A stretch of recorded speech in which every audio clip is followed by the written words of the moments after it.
Hello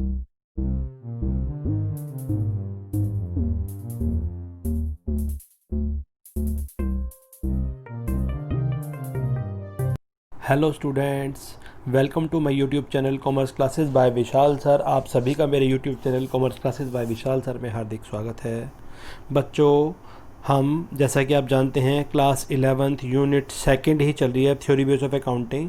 इसमें भी हम अकाउंटिंग स्टैंडर्ड पढ़ेंगे। अब अकाउंटिंग स्टैंडर्ड्स, एक्चुअली मैंने इस यूनिट में भी बहुत सारी यूनिट्स बना रखी हैं, तो टोटल पहले 4 चैप्टर की मेरे ख्याल 6 वीडियोज़ आपको मिलेंगी।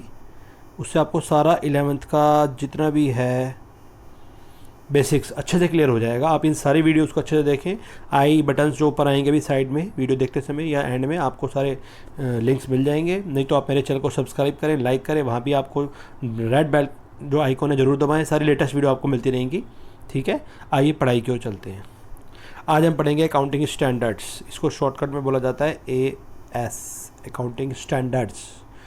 सबसे पहली बात आती है ये होते क्या हैं। AS, accounting standard, this one. क्या होते हैं अकाउंटिंग स्टैंडर्ड?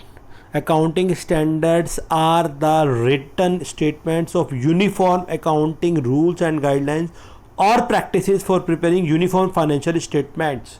इसका मतलब मैं आपको हिंदी में समझाने की कोशिश करता हूँ। पूरे इंडिया में, पूरे वर्ल्ड लेवल पे भी कह सकते हैं, सब अकाउंटेंट और सब चार्टर्ड अकाउंटेंट के काम करने के तरीके, मेथड्स, रूल, रेगुलेशन एक जैसे होने चाहिए। अब आपको छोटा सा एग्जाम्पल दो। मान लो कोई दिल्ली का अकाउंटेंट, चार्टर्ड अकाउंटेंट है, कोई बॉम्बे का चार्टर्ड अकाउंटेंट है, कोई कैलकाटा, कोई मद्रास, चारों शफलिंग होती रहती है। कोई इधर के अकाउंट देखता है, कोई उधर के देखता है। तो सबका काम करने का तरीका, रूल्स, रेगुलेशन एक जैसे होने चाहिए ताकि अकाउंट के काम में यूनिफॉर्मिटी बनी रहे और जो भी रूल्स रेगुलेशन है वो एक जैसे हो कि इधर का चार्टर्ड अकाउंटेंट वहाँ का रिकॉर्ड भी देख सकता है, वहाँ का चार्टर्ड अकाउंटेंट यहाँ का रिकॉर्ड भी देख सकता है। इन सब के लिए जो अकाउंटिंग स्टैंडर्ड बनाए गए हैं, एक स्टैंडर्ड बनाए गए हैं अकाउंट्स के लिए, ताकि होमोजेनिटी हो, यूनिफॉर्मिटी हो, रूल्स रेगुलेशन सब एक जैसे हो, किसी को भी अकाउंट्स देखने में दिक्कत ना है। बैंक वगैरह भी जो आपको लोन देती हैं या हमारी बैंक इंस्टीट्यूशंस को लोन देती हैं या कंपनीज को लोन देती हैं, वो रिकॉर्ड और स्टेटमेंट देख के देती हैं। वो सारे एक जैसे होने चाहिए। बैंक को भी समझ में आना चाहिए और चार्टर्ड अकाउंटेंट्स को भी आपस में समझ में आना चाहिए। सारा रिकॉर्डिंग सिस्टम एक जैसा होना चाहिए।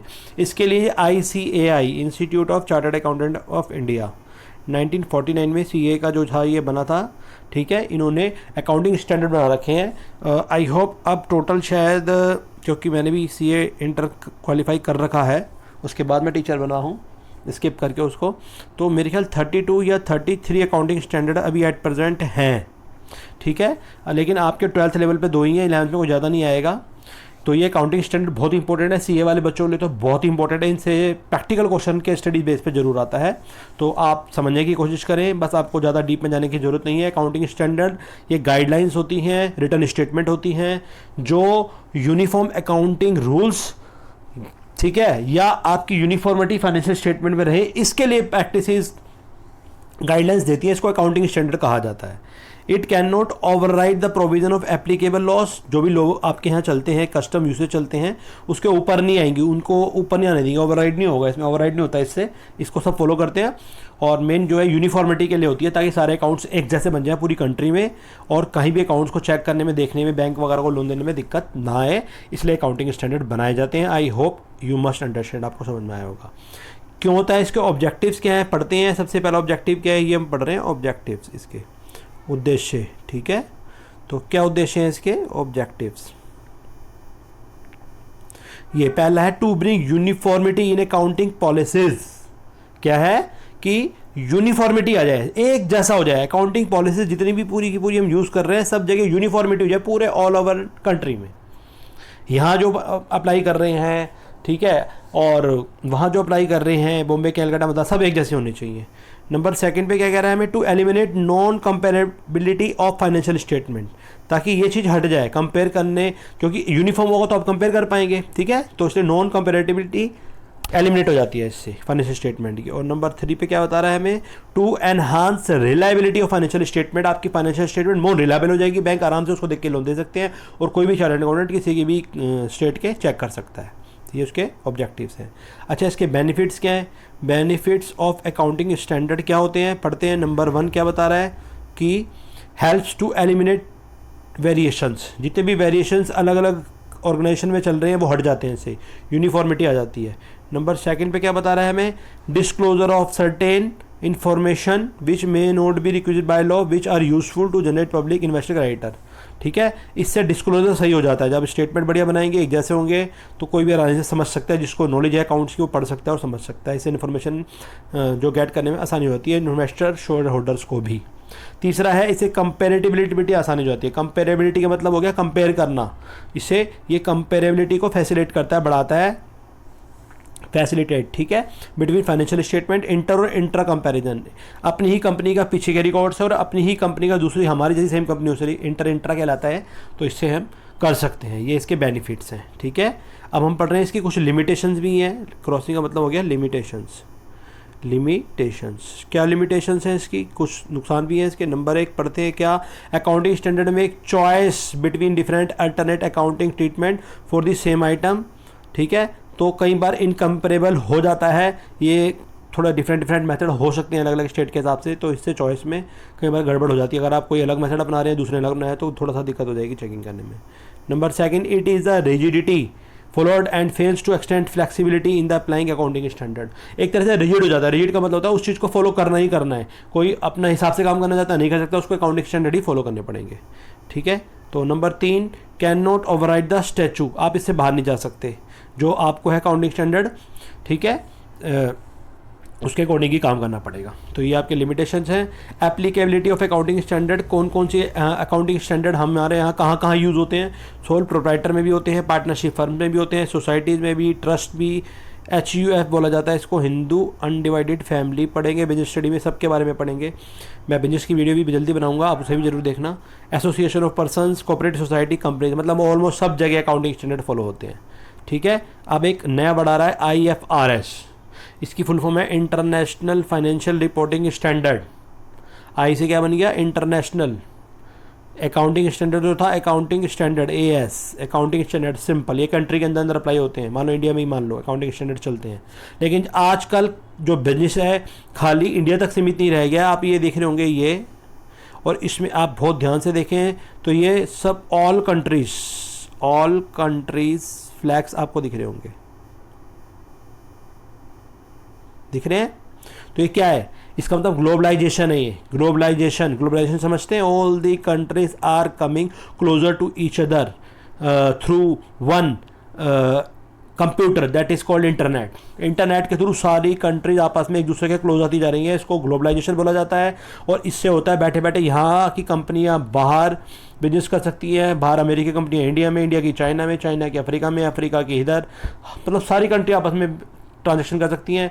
एक नया कॉन्सेप्ट सुना होगा आपने, FDI, फॉरेन डायरेक्ट इन्वेस्टमेंट। तो ये आजकल बहुत ज़्यादा चल रहा है। बाहर की कंपनियों को खुलेआम मोदी जी हो, कोई भी सरकार हो, चैलेंज वो ऑफर दे रही है कि आइए हमारे यहाँ पैसे लगाइए। 50-60% तक कह दिया उन्होंने कि 60-70% तक आप हमारे यहाँ डायरेक्ट इन्वेस्टमेंट कीजिए, कोई दिक्कत नहीं, डायरेक्ट कंपनी लगाइए।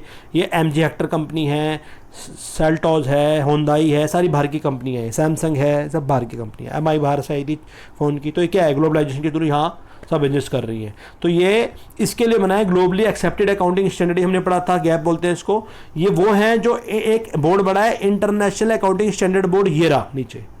ये क्या है, IFRS, international financial reporting standard. एक इंटरनेशनल लेवल पे फाइनेंशियल रिपोर्टिंग स्टैंडर्ड बन गया है। और इसको जो बोर्ड बनाता है, ये बोर्ड का नाम देख रहे होंगे आप, ये रहा this one, IASB, international accounting standard board, ये रहा इसका नाम। तो ये बोर्ड ये स्टैंडर्ड बना के रखता है। और ये क्यों है, ये ग्लोबली एक्सेप्टेड अकाउंटिंग स्टैंडर्ड है। ये जो AS थे ये खाली इंडिया में थे, जो ग्लोबली लेवल पे होते हैं वो इंटरनेशनल है, IFRS है। तो ये भी रूल्स बना दिए गए हैं फॉरेन कंट्रीज़ के लिए कि बाहर की कंट्रियाँ, सारी कंट्री जो अकाउंट्स मेंटेन करेगी वो इन स्टेटमेंट अकाउंटिंग स्टैंडर्ड के हिसाब से करेंगी, ताकि अगर इंडिया की कोई कंपनी है, मान लो वो लोन देना चाहती है बाहर की कंपनी को, वो अपने रिकॉर्ड दिखाएगी तो इंडिया की कंपनी को भी समझ में आ जाएगा यही स्टैंडर्ड फॉलो करेंगे होंगे। और ऐसे इंडिया की कंपनी बाहर जाकर अमेरिका में कोई बिजनेस करती है तो अमेरिका की कंपनी भी इन स्टेटमेंट के बेस पर उनको लोन दे देगी, क्योंकि सब जगह यूनिफॉर्मिटी आ जाएगी इंटरनेशनल लेवल पर, इसलिए बनाया गया।